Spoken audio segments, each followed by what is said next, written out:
Welcome to the Climate Upskill channel, where we'll take a look at the basic concepts of climate change and the debate that surrounds it. This isn't going to be a series of alarmist sermons or rants of denial. I'm going to try and unravel the science beneath each issue and make sense of the crazy conflicting arguments on both sides of the debate. I'm Nick Tate and I'm a geologist. Why would a geologist have anything useful to say about rocks? Well, it turns out that pretty much all of the records that we have of climate before the thermometer was invented come from rocks. Those records go back a very long way. The rocks I'm sitting on now at Hallett Cove in South Australia are a great example of that. It's a hot, dry Mediterranean climate now, but the scratches and scrapes on the surface of this rock are from stones that were caught up in the base of an ice sheet that was sliding across this rock surface back in the Permian period, some 290 million years ago. That history of events written in stone long before humans walked the earth is an invaluable frame of reference when you're trying to figure out if humans had any influence on the current changes and how we might best respond.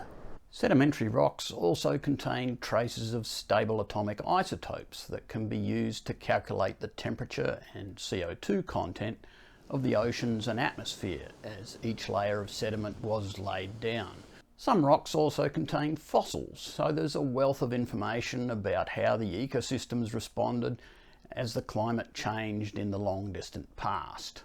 So geologists have a pretty big part to play in framing our understanding of modern climate change, and I'll bring some of that perspective to the videos on this channel. Geology by its nature is a science of dealing with complex, incomplete data sets, and theories to explain the current data get erected and demolished on a regular basis.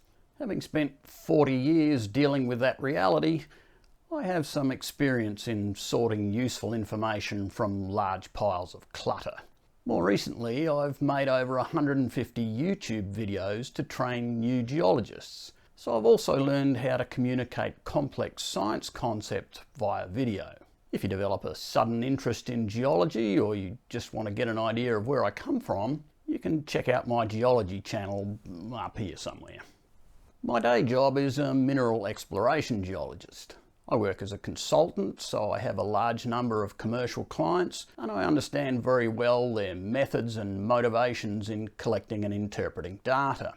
It's important to note that the minerals that I explore for, copper, lead, zinc, gold, silver, etc., are used in everything we make today and everything we will make tomorrow, regardless of how we respond to climate change. So I don't have a financial dog in this fight, and I don't work for a single client, so I'm in no danger of losing my job if I annoy one of them with an inconvenient reality check.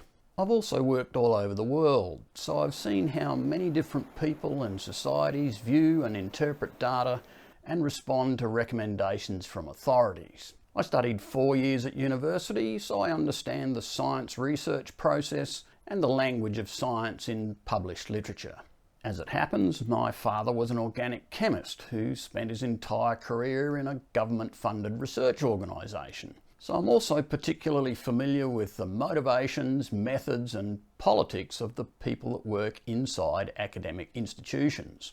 This channel isn't for climate scientists, and I don't pretend to be one. But if you've been following the debate for a while, you'll have seen that most of the volume isn't between scientists.